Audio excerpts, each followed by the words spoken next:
Hello, everybody, and welcome to the ABL Series Worlds 2019 Groups, Day 7. I am Cracked Apple, joined by Rebel Fox. I'm going to be doing the play-by-play, and he's going to be doing the color casting. We are going to be watching the best of one Group C match between Frontside eSports and Recon 5 White. This is going to be a really interesting match going forward because Recon 5, they've got a 3-1 lead. They're at the top of their group up against Frontside, who's got a 2-2. So if Frontside takes this, then they're going to tie for first place in this group. Yeah, that they will. And splitting this game also is going to put them in a nice position to at least secure playoff potential, or at least compete for one of those playoff potentials. Of course, Recon 5, they're looking to come into playoffs with a lot of momentum, a lot of this dominance we expected them to come out with. Also, just to make mention, welcome to the cast. It's your first time at ABL. Everybody, welcome Apple to the cast. It's nice to have him here. Much appreciated. I'm always happy to, come out and cast. It's one of my favorite things to do. So it's interesting to note. I was looking through the stats. So Sandillion on R5 is the second highest ADC in terms of stats just across the board for this tournament. So what kind of play style do these teams come into this with? So with stats like that, I would expect R5 to be playing through the bot lane. Is that accurate? So with stats like that, it's actually a lot of control from Sandillion more than anything. The reason why they win a lot of games or they are so dominant is that Tilted in the mid lane and Moody in the jungle have a ridiculous amount of control around the middle of the map that frees up Tanzo and Sandillion in Phoenix's lane to play either more aggressive, if that's the style they opt for, or a little more passive and scaly. So basically anything Sandillion and Phoenix feel like they can play in the game, they're comfortable in doing so because of the control exerted by Tilted and Moody out of this middle of the map. Well, I cannot wait to see that. I'm sure nobody else can wait to see that either. So the first ban coming out of FS is going to be the Aurelia, and then the Syndra is going to match it on the other side. So we got these solo lane bans coming out. That's correct. Aurelia is a nice flex pick between Tilted and Tanzo. That's why most teams will ban it out. Wouldn't be shocked. Yeah, Morgana's another good one. I would expect also maybe a Nidalee ban here. Moody's a very good Nidalee player, so expect something along those lines to come through.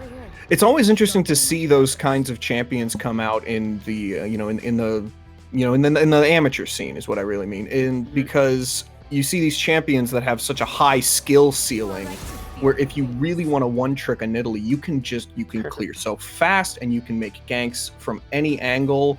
And I love seeing people who are Nidalee one-tricks where they just pin somebody with a spear from across the map. Absolutely monstrous. Absolutely. So the Kiana, I love seeing that ban. Keep that away from this game right now. And the Kayle following that up. So is the Kayle a nice flex pick for FS as well?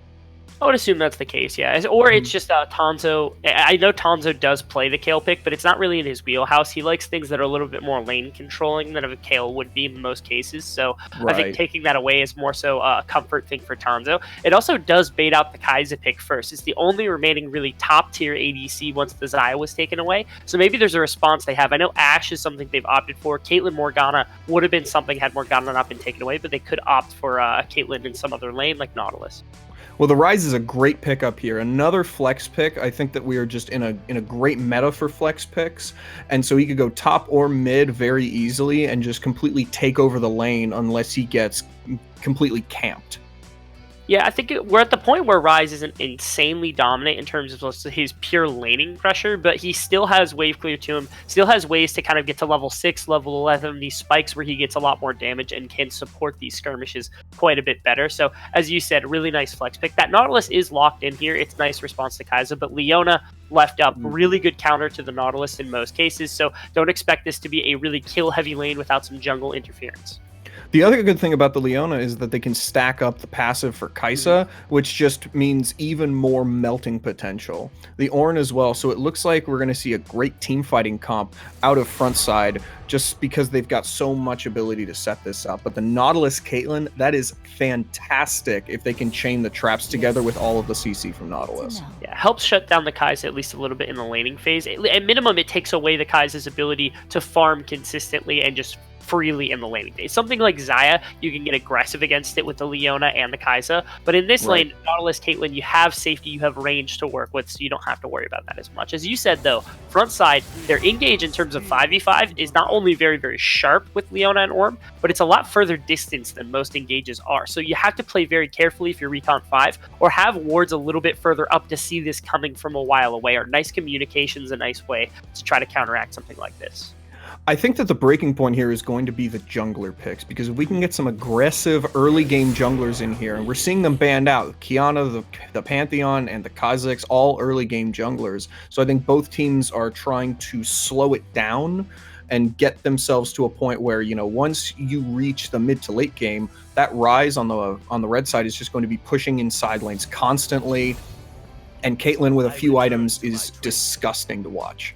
Yeah, that's correct. Something interesting is there is still no mid-lane ban, so Moody could bring it out here. I think if that gets locked in, you're going to expect a rise towards the top lane because they want something a little bit more push-heavy, early game oriented to go along with it to kind of control that interior, like I was saying, between Tilted and Moody. Elise is another thing that can do it. It's not his specialty, but it's still something that kind of works in that same context.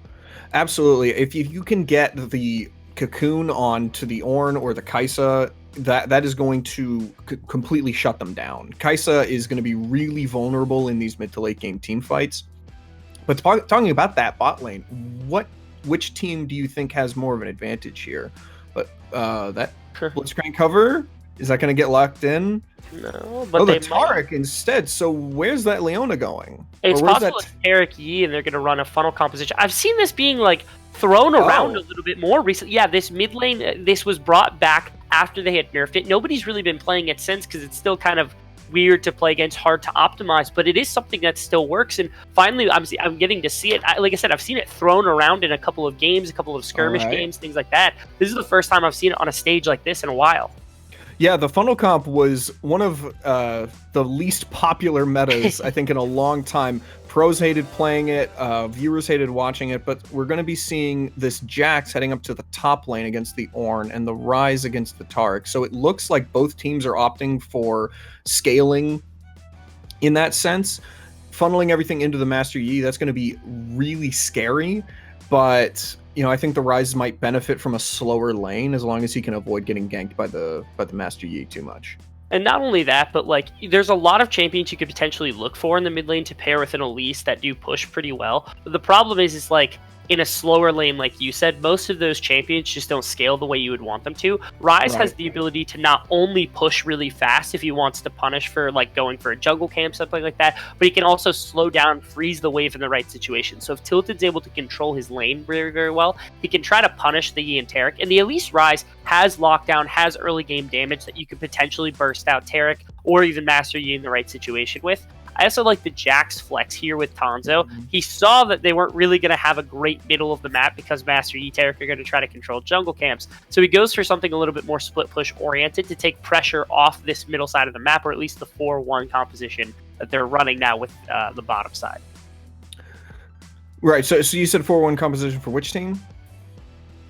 Well, I said like just the 4-on-4 composition. Like Jax pulls pressure away on the 4-on-4 composition once he gets an item or two into the Ornn. Like Ornn doesn't really handle the split push very well unless he has stacked up a ridiculous amount of armor. So you can at least pull a little bit of pressure if you can get Taric or Yi to walk away and try to like pull some pressure off of Ryze, Caitlyn, Nautilus. Then they can set up sieges around towers. They can really hard punish this Kai'Sa Leona if they're caught out without this Master Yi and Taric to team fight with.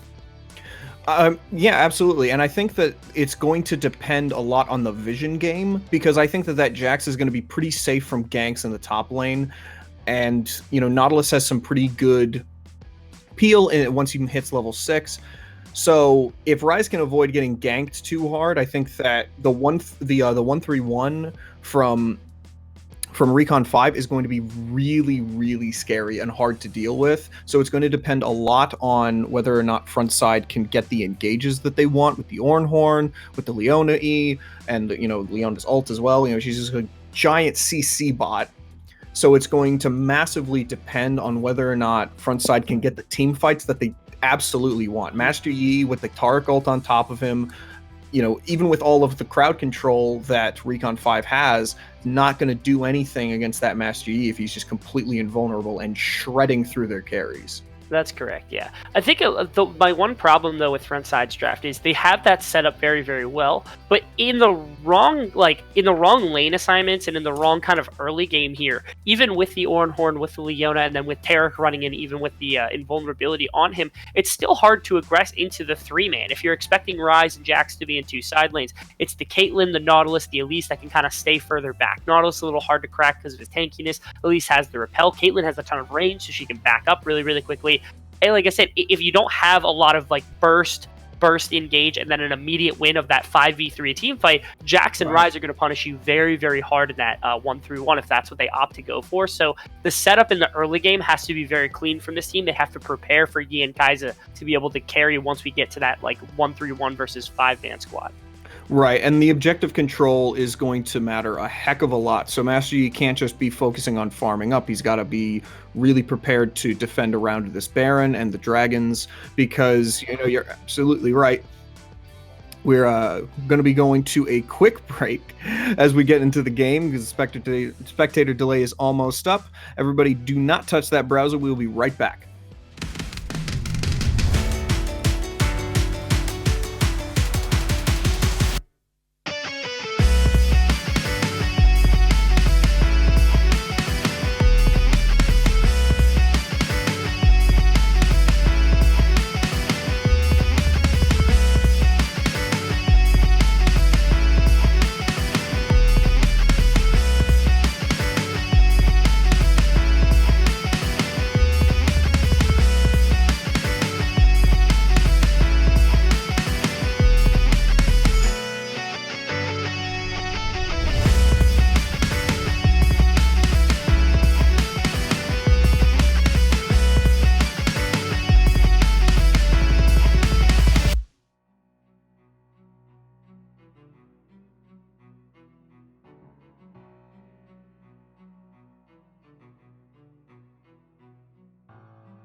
Hello, everybody, and welcome back to the ABL Series Worlds 2019 Groups Day 7.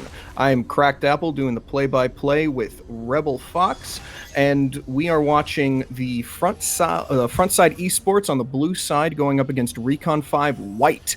This is going to be one of the final matches in Group C. And before we get into the action here, it seems like we might be seeing a bit of an invade. Just wanted to mention that we do survive on your generous donations. So if you really enjoy what you're seeing here, the performances, the casters and the streamers and the producers, we all, manage to get something if you guys find it in your hearts to donate. But no pressure, absolutely. We're all just here to enjoy the games. Yeah, absolutely. So, no invades happening just now. I think that's pretty expected here, but they didn't even really get down any vision. You really would prefer to track that Elise in the early game if you could. Yeah, you're not sure whether Moody, he's on his top side right now. You would expect him to go towards that blue buff and then into, some of these solo camps. It's a lot faster for Elise to take those, but we're not sure where the pathing's starting. And he's actually on his red buff to start with in this game, so they don't have that information to start with. They're going to be mirror one another. It's a good opportunity for Moody to maybe get a mid or a bottom side gank off, and I doubt that this E and Tarek are going to have much effect on the map pretty much anywhere. So, clean opening for Elise to be able to maybe push that start. And for those of us who have not seen a funnel comp in a while, because it has been a while since it's been super meta and everybody's seen it, so explain to everybody how that's supposed to work and how that's supposed to succeed. Yeah, so essentially what you've got is one champion, that's in Yi in this case, is going to be collecting as much farm, jungle, and lane as possible. The way that works is that he literally, you'll see this right here, Tarek freezes the wave so that Yi can come and collect as much as he can, and he takes jungle camps when the wave's in a decent position and allows him to take all as much as he can. The Tarek is put a little bit behind, but Tarek doesn't need tons of levels to be effective. Once he hits level 6, he's going to get a massive power spike, and almost is going to be flooded with a ton of gold and a ton of experience, effectively making him a raid boss in this game, especially when coupled with the Tarek, when you have that immunity, you have that healing and the stun to throw into boost. It's very, very difficult to deal with a champion as strong as the Yi will become a little bit early on, so that's the intent behind this. It is a little difficult to pull off again. It's a lot of lane control that Macho has to show with his ability to control the wave, and Yi has to very optimally take his jungle camps as best as possible and find good back timings. Otherwise, he's going to be punished very, very harshly. It's all going to depend on the execution. Like we were saying during the champion draft, this Jax is going to be pretty hard to gank. He's got his flash, he's got his Q in order to make him really hard to catch. But that's going to be a lot of damage going down onto Quibbles really early. The Ignite is burning down, but it's not quite enough. Oh, Squirtle almost gets enough damage onto Phoenix to return the favor, but that is a lot of aggression in this bot lane super early. Yeah, that is another hook. Oh, and that's going to be another one. Quibbles so low, but not enough damage coming out just yet. Yeah, and the heal was burned there. No Ignite this time from Phoenix because he had burned it in that last little engage, and the heal's going to be able to get Quibbles out. Again, Elise did show her face on the bottom side of the map, and now they have pressure in bot lane and mid lane, so the Yi and Tarek cannot take that bottom side Scuttle Crab, which is something they really would like to take. They want to have as much of this jungle farm as they can into the Yi because he is the primary carry on this composition. And surprisingly, we're already seeing, a lot of aggressive trades out of the top lane as well. Normally Ornn isn't considered a high damage champion, but against the Jax, who's fairly squishy, at least at this point in the game, he has his room to get some outplays here. Yeah, that he does. Jax also doesn't have a ridiculous amount of damage quite yet. Once he hits level 6, starts to get that 3-hit passive coming through, that's when he can really start trading very, very effectively. But until that point, it is difficult without a fully stacked Conqueror to do tons of damage to Ornn. Especially when he can trade with that clap. That's what we call it. It's the brittle proc auto attack, but the technical name for it is actually clap. So if you're licorice, it's what you use to steal barons. So at least got the Skull Crab on the top side, trying to deny as much as they can from Almost, but that's going to be difficult because he's already got almost twice as much farm as this Elise. Obviously Elise has jungle camps, but so does Almost, and this funnel comp seems to be working out pretty effectively so far. Yeah, but remember, this number that's inflated in terms of like gold is a combination of both lane minions and also jungle farm. So the jungle, it's not all jungle farm he's getting. So the CS differential isn't as big as it might appear. At least the gold differential isn't as big as it might appear. It's actually only about 150 right now. Okay. So I think that Elise is a good pick into this, obviously with the timing. Well, let's just see this gank at the top side. Volta still has the flash, not quite yet, but he gets stunned twice in a row, uses the flash, but it's not enough, and that is going to be first blood going over to this Elise. That is a great way to equalize the gold. Yeah, most certainly. Really, really nice layering of CC right there to set up that up. I don't know if we have replays up yet, but I would love to see a replay of that if possible. Nice. You're going to see a really good setup here on the top side of the map. All right. Yeah, here it is. Yeah. So that is what we had. So they just perfect waiting. They wait for him to burn the Unstoppable, and they wait for him to burn that flash and the dash. Just everything comes out, and then that's when they use their crowd control. Great baits. Yeah, really nice. And a lot of damage that can come out of the Jackson Elise. Also, want to give a quick shout out to It's in the Afternoon. He had Prime subscribed to us, so thank you very much for subscribing to us before Oh, well, the that's channel gonna quite started. that's gonna be Kaisa getting ignited and hooked up. The ignite burns down. Is it enough? Not quite. Kaisa has to use the flash in order to escape death. Yeah, again, the reference made before the game had started is that Nautilus does struggle into Leona because Leona can CC him very heavily, but the Kaisa and the Leona have very little kill pressure in this laning phase without jungle interference, and Yi is very, very prioritized on farming at this point. There's no real roams that can come down there unless they bring both the Taric and the Yi, and that's easier to see coming from a little while away, better information to give away, so they're able to aggress constantly onto this bot lane. You're seeing the effects of that. Squirtle and Quibble is constantly getting poked out and pushed out of this lane phase. And as a result of all this, we're 7 minutes in, and Master Yi has just been farming up so much, but we haven't seen anything come of it just yet.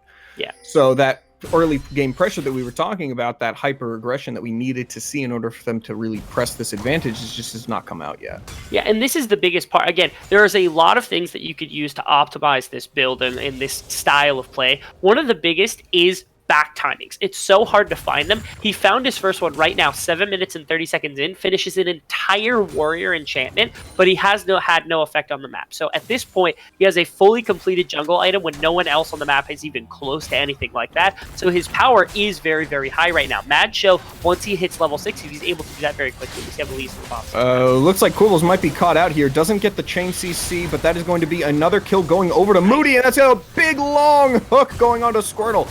Tanzo in the top lane, chunking Volta out for almost all of his health. Yeah. Again, this Yi Taric just trying to collect as much farm as possible makes it difficult to try to, get responses to ganks like this from Moody, and he's finding them pretty consistently on both the top and the bottom side of the map. Nice play from the bot lane. I think they also tried to chain CC onto the Kai'Sa to pick up two, but they weren't quite able to do it. Didn't greed for it, though, under the tower. Which is always nice to see. I think if that Nautilus was level 6, that would have been a dead Kaisa. Yeah, I would agree with that statement. Might be a dead Kaisa anyway. That's the flash and the cocoon, and that is a kill going over to Sandillion. And now the Leona is alone, but here comes the Ornhorn. Burns and knocks up almost knocks up the Elise, but that's going to be a dead Phoenix. Taric and Yi are here, unfortunately. Yeah, it looks like Caleb might be able to because he's almost flashes for it, uses the ult, but he's not able to get there quite yet. The heal speeds him up, but the trap slows him back down. That was a great move out of the Caitlyn in order to escape that. But ultimately, ultimately that is going to be, what was that, a 2 for 2, I think, overall. Yeah, I think in the end game that was a 2 for 2 after everything's said and done. A little over aggression from Moody and this bottom lane here. Yeah, we're going to see a replay of this. They walk so far under the tower just trying to make this work that they get punished very heavily by the Orn. Yeah, you're going to watch, the Orn comes in, the Ornhorn comes down, and Yi and Taric are actually up on the top right here. It shocks me that, the Yi didn't go after the Caitlyn first and the Elise second, because he easily could have gotten the kill onto the... Phoenix Caitlyn spotted out here, but he uses the ult onto the Kaisa, not quite, uses the root. So much damage, but the Kaisa ult ensures that he stays alive. Phoenix... Oh my goodness. Well, Squirrel goes down thanks to Sandillion's damage, and that's going to be a 2 for nothing! Phoenix somehow lives thanks to all those tanky stats coming out of the Nautilus. Yeah, again, they are massively ahead in terms of itemization right now. They have the whole BF sword and a dagger over just the one pickaxe coming out from the Kaisa. So the consistent damage from this Caitlyn is so much higher, even without the crits, let alone with them. And you saw it full in force right there. Phoenix just tanked all of the damage Kaisa could throw at him and all the damage Leona could throw at him, and it still wasn't enough because of this advantage they've had constantly pushing in this bot lane. It should be really interesting to see how Recon 5 can manage to press their advantage here, because they absolutely have one. They are 4,000 gold up, 10 minutes in. That is the kind of gold lead that you can just run away with. Yeah, most importantly, in that bottom lane, Caitlyn is a big component to winning this game, because it's the primary damage healer in the stack of 3 that you would have if you want to put Tilted and Tanzo in the side lanes.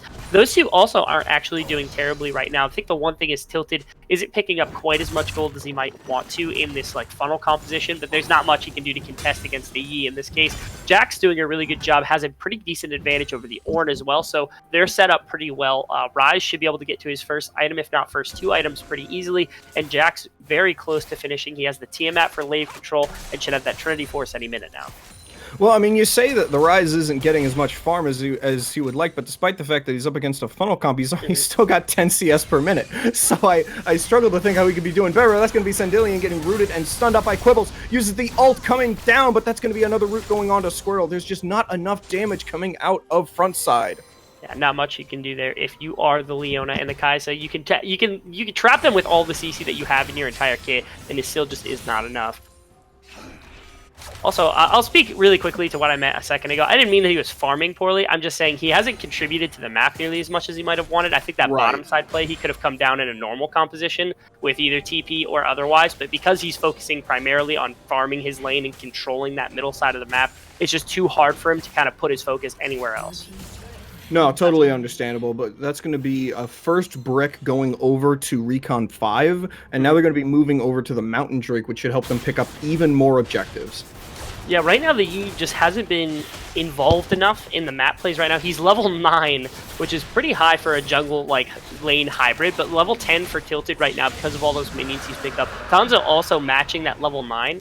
I really fear that they're just actually getting run past in terms of the game because Yi just, again, he hasn't really been involved enough to actually make a difference in this early game. So it doesn't matter if you have, 400 gold advantage on your Yi if you've got 1,000 gold advantage on every other champion on the opposite team. And there is still room for this composition to do really dirty work. With the Taric ult onto the Master Yi, that is good at nearly every point in the game, and the Master Yi being 2 levels up on his opponent is really, really good. So I think if they can manage to make the most of this lead, now going into, after the laning phase is ended, there should still be room for them to come back here despite the gold disparity.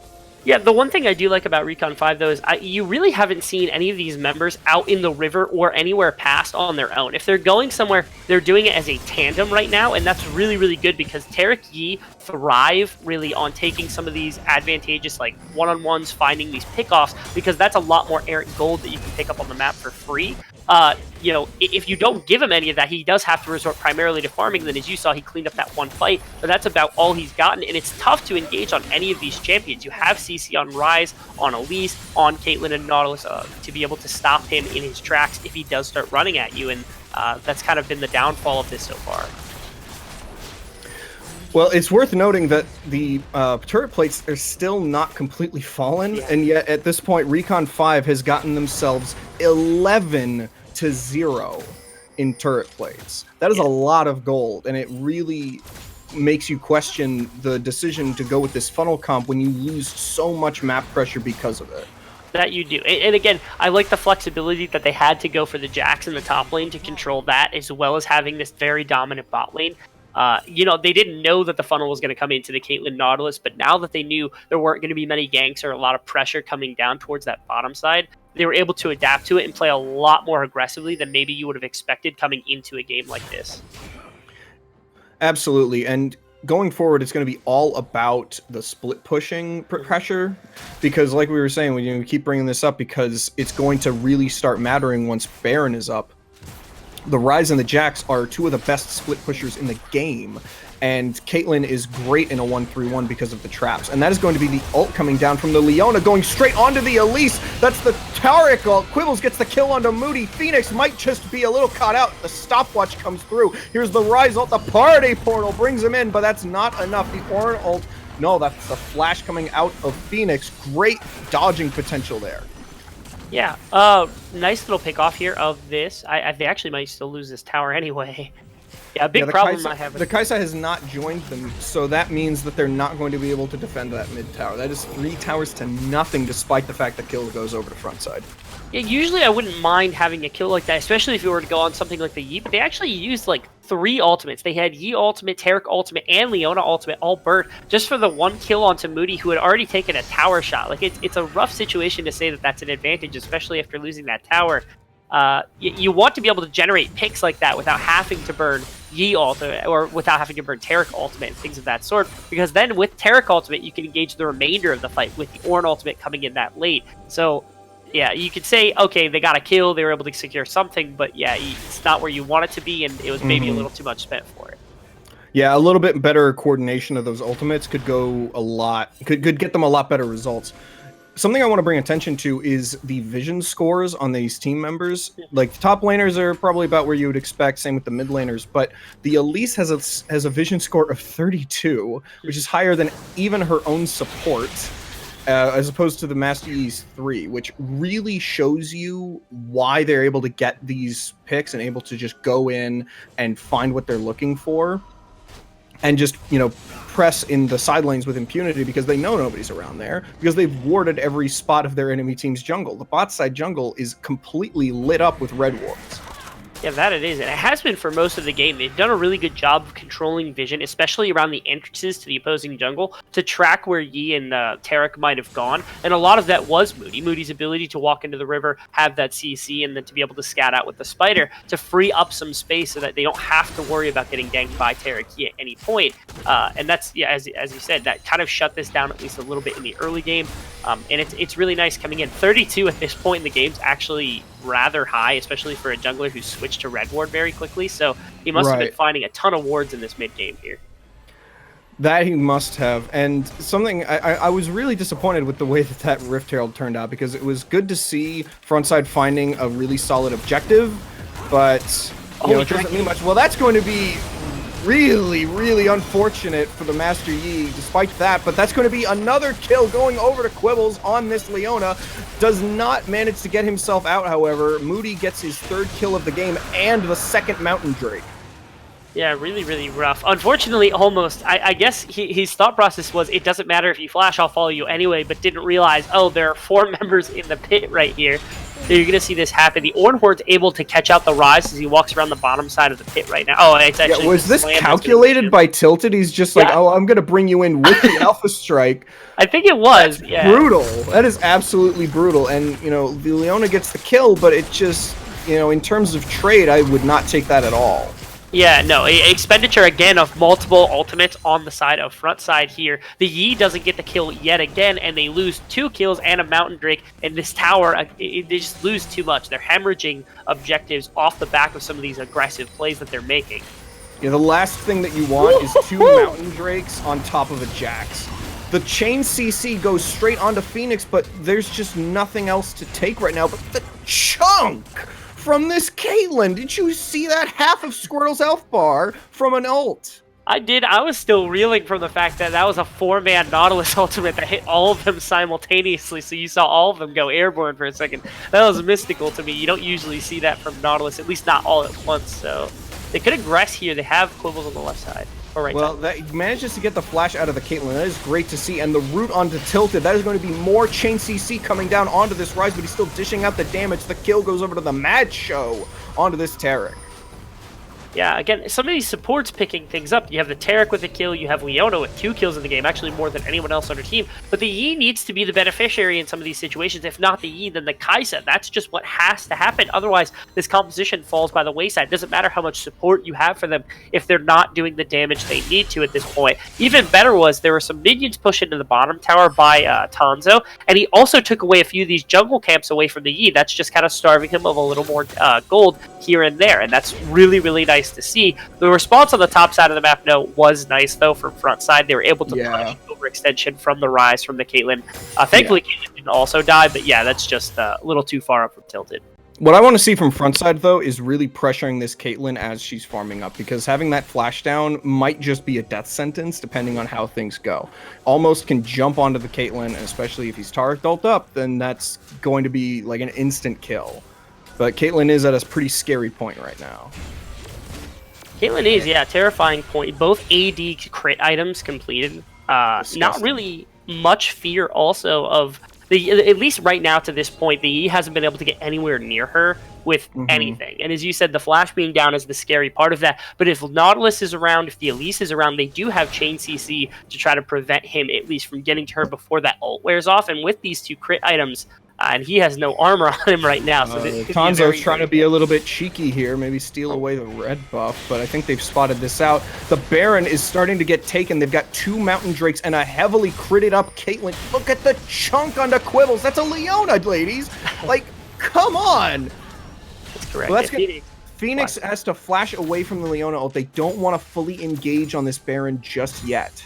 Yeah, Tanzo did find an opening here to push some more minions into the mid tower. I think he forced out Frontside to walk backwards. Now they can play this Baron, pull back and forth. Do they want to engage onto the Baron? Do they want to prevent these lanes from going now? Now Tanzo gets to set up shop in this bottom lane with TP. Yeah. So all they have to do is going to have to choose. Are they going to go for the Baron or are they going to try and defend their bot side? That's going to be the teleport coming out from the Jax. Looks like they're going for the 5v5. That's going to be the Baron going down over to Recon 5, but they're losing so much. The Caitlyn dies. That's a triple kill for the Master Yi. He splashes straight onto Tanzo. A quadra kill for the Master Yi.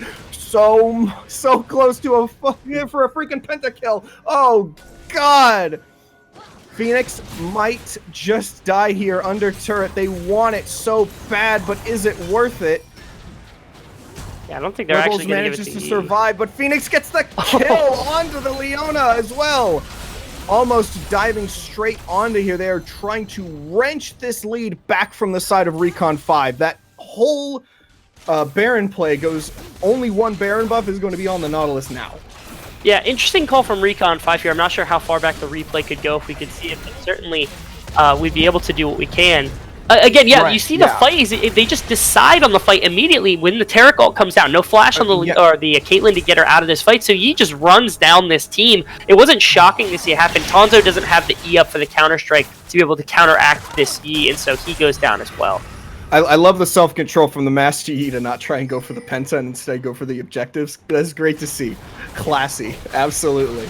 That is correct. They did have Nautilus, did keep the Baron buff, though, so they can try for something here. And they still have a significant gold lead. Again, it's all about shutting down Yi, so if Yi doesn't have the ability to run into your team and just slay like we just saw, then maybe there's a possibility, especially with Baron buff minions coming down their base.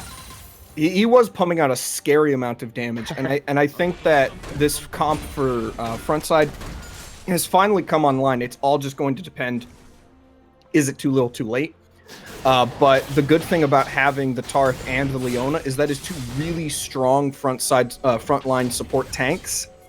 And so in the mid to late game, they are just going to be really, really relevant. And I don't think that there's, too much. So it's just going to depend on whether or not they can burn through the Recon 5 team fast enough. Yeah, and the important part of these fights is, again, I think a lot of this effort has to be put onto Phoenix here. If he's able to find the hooks, the ultimates to prevent almost from getting onto the Caitlyn, Caitlyn can take over these fights. We've already seen it happen a few times. Quibbles flashed that ultimate. Not able to find the hit onto Sandillion, though, but the crits are just too powerful to deal with. Health. Here's another half of it. Oh, never mind. Yeah, that could have been really scary for Quibbles. Meanwhile, that's going to be Yi going straight into the backline, unstoppable, but taken out by the Caitlyn. So much damage. The target was not properly timed, and as a result, they lose 3 in the mid lane. Yeah, that's correct. Again, they were able to catch Phoenix off guard there. He wasn't in position to CC any of the champions to make sure they didn't go down. So I think it was Tilted that got killed in that situation. But, again, you said it yourself, the Taric ult not timed properly to deny the damage from Sandillion on this Caitlyn, and double crit Caitlyn can burn through a 0 armor Yi very, very quickly. And you saw how fast it was right there. And there's nothing a Leona or an Ornn can do against this 4-man in their base. The Ornhorn goes in and knocks up Jax, but he just dashes himself out. A killing spree for Moody as he takes out the Leona. Yes, but with Yi and Taric both back up, they have the fear that they're going to lose this fight if they get run down, so they're just going to back off. They take the inhibitor. That's a nice little way to generate pressure in these side lanes, buy space for Jax or Ryze, depending on where they want to go, and send the other one to the opposite side of the map with the other 3 members. So it's a nice place to be if you're Recon 5. They're still showing they have a lot of strength to work with. The Yi is very, very scary, but you're seeing they're able to play out the fights so that it can deal with them at least a little bit easier than you would expect them to. Absolutely. With the Yi building up so much crit, he's also going to be able to help clear out these waves a lot faster, and so it's going to be pretty hard for the super minions to get too much done unless there's an objective fight. But we're only 25 minutes in, and it has been an intense back and forth in this mid game. That it has. I think what's funny is also I'm looking at both the Mad Show and Quibble's builds. So you have a Mikhail's finished on this Leona. You have the Zeke's finished on the Tarek. You're going to have a Knight's Vow as well on that. I would love to see like a Locket and a Redemption just for every possible support item to get this Yi as fed as humanly possible. Even like an Ardent Sensor maybe from the Tarek to give him a little bit more attack speed in some of these fights just to absolutely superpower him. I love seeing teams play towards their win conditions. You know, so often you would see a team, you know, get really freaked out by the Yi being, you know, well, he was like 1 and 2 at one point, and so they start maybe pivoting away from that. Maybe try to, oh well, let's get more stuff onto the Kaisa, or you know, maybe let's build like full attack speed Tarek. Why not? But no, they're just sticking with what they've got. They're like, look, this is the way that we can win this game, and we're just gonna have to speed things up. And I think that they're doing a good job of playing towards that. Yeah, and the Yi isn't weak by any standard whatsoever. He's on 4 items, including an Infinity Edge. So again, in the right fight without Flash, or if he's able to catch Sindillion in the wrong place, it's a very, very one fight from the side of Frontside. It's just, Recon 5's been playing so well around that win condition, especially with Tanzo in the side lane. He actually has his completed Spear of Sojin, coupled with that Trinity Force that we see. Well, that's going to be the stun going straight onto Caitlyn, and the Master Yi uses the Alpha Strike. That's a kill onto Sandillion, and Tilted is burning down. Squirtle just manages to stay alive, almost gets ignited, but manages to dash himself away from Phoenix. That is going to be 1 kill for nothing in favor of Frontside. Here comes the teleport from Tilted. They are going straight for this bottom inhibitor, but the Unstoppable Ornn really wants that kill. He's so low. Tilted almost goes down. The kill ends up going over to Volta, but here comes the Master Yi, just burns straight through Tanzo's health bar. They end up getting the inhibitor tower on the bot side, but not the inhibitor itself. They lose 2. Yeah, that entire engagement started off with a nice Leona ultimate. Again, Quibbles has not been afraid to flash or just to ultimate at the most confusing possible times to try to throw off Sindillion. That time he catches him with just the edge of it to slow him down, and he's able to catch the Q right before he gets to it. Yeah, they're looking at Baron right here, and they can easily take it. This E will take it intensely quickly. You have Caitlyn, you have Nautilus, and you have this Elise here. He's got 75% crit, and he's got all of this support from Tarek. Goodness, yeah. Even without the Mountain Drake, that is still a very terrifying Baron threat. It's already at 5,000 health, but here comes the Elise, and Quibbles gets chunked the heck out by the Caitlyn. 3-man knockup from the Nautilus ult, but here comes Almost, burns straight through Phoenix, and the kill goes over to the Kaisa. The Mad Show is so low. Moody really wants this kill onto Almost. The burn down goes over to Moody. The Mad Show is still here. Tanzo just gets the Q and the auto. Squirtle is so low, has to flash over the wall in order to escape Sandillion. Yeah. Gorgeous play setup. Yeah, botched Baron play gives 3 kills over to the side of Recon 5. And honestly, I don't know that Frontside actually had to turn off of that. I think they should have just... Here comes the party portal. 3 people go straight into the base. This might just be the end of the game. There is 25 seconds on Almost. 1 Nexus turret, 2 Nexus turrets, a 2-man knockup. Tanzo almost dies here. Quibbles tries to get something. That's going to be a kill for this Leona. They're trying to stop this, but it's not enough, and that's going to be the win going over to Recon 5. Yeah, I got to give a lot of respect to both teams here. As we were talking about, it's nice to see teams play to their win condition. Frontside did it well. I think Recon 5 just did it better. They were able to exert side lane pressure. Moody was able to get a big advantage for at least somebody to be able to carry some of these fights. And while Sandillion had a few hiccups, he was very, very seldom engaged on by the Yi. When it did happen, of course, Almost got the kill. But when it didn't, Sandillion absolutely shredded through the rest of this team. You could see those health bars ticking down in chunks. So really, really well played from Recon 5 to take this game. Yeah, absolutely. And I think that it's really worth, giving the props over to that Elise, because it's really scary going up against a funnel comp, because, at this point in the meta, you expect, well, these guys must really know what they're doing with this, but playing so aggressively in the early game is absolutely great. So I think that... it's and looking at the damage graph, the Caitlyn did so much damage, even more damage than the Master Yi. Mm-hmm. Yeah, not shocking. Also, again, with champions like Tarek or Leona that have to come towards the front line, you have a few more members to be able to go for. Yi was able to shred through all of the members a couple of times, but for the most part, his damage was isolated to 1, 2, maybe 3 fights exclusively. The Caitlyn was getting autos off all game onto all these members, the advantage of having a ranged champion. So it looks like we are going to be able to do a post-match interview. Mm-hmm.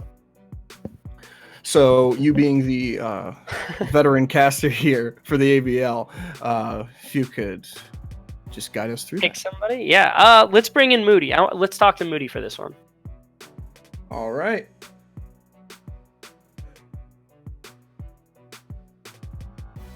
Moody. What's up? Congratulations on the win. Thank you. Feels good to take down the funnelers. Yeah, I bet. So what was the thought process in the draft when you saw what they were doing? I think it was pretty standard draft, and then they last picked Eteric. So we had one pick left. We wanted to go for 4-1. It was either Renekton or Jax. Like Renekton can stun the Yi, but Jax can also just like parry and then split push harder. So we went with the Jax instead, and then it was just all about like winning through bot. Because if they're funneling, they don't have like a real jungler to affect the map. So I just have to like dive side lanes on repeat. And you just made mention of that. Coming into the game, was everybody on that game plan? Just re-gank bot over and over again, knowing that Eteric's gonna farm it out, and then just win through that Caitlyn win condition. Yeah, we've all played against funnel before, so like we knew what we were doing. And how did you guys keep the mental strong after that Yi got the quadra kill around Baron? I mean, we knew that the game, like, if that didn't happen, the game would have ended like 30 seconds later. We just we messed up by like walking into the back of Baron pit, so we couldn't run away once they popped the Taric ult. So it was just a macro misplay, but that was pretty much our only like major misstep. I got you. All right. I think this win actually locked you guys for playoffs. I don't know if you're 1 seed yet, but I do think it locks you guys for playoffs. Yeah, it locks us for playoffs. Yeah. Pretty good. It's nice to make it out of the group because I think our group was the hardest. So all right.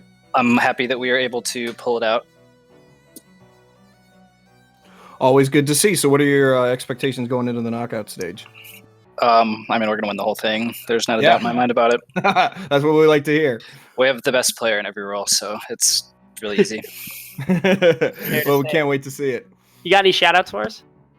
Shout out to my bot lane for railing theirs. that was a sick 2v2.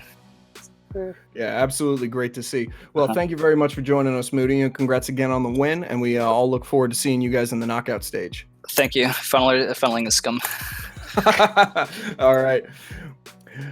And with that, I think that we are going to go into a break while we set up for the next match, which is going to be Rise eSports and Team Fish Taco in Group D. Don't make sure to stick around and don't touch that browser. You are watching the ABL series for Worlds 2019 Group Stage.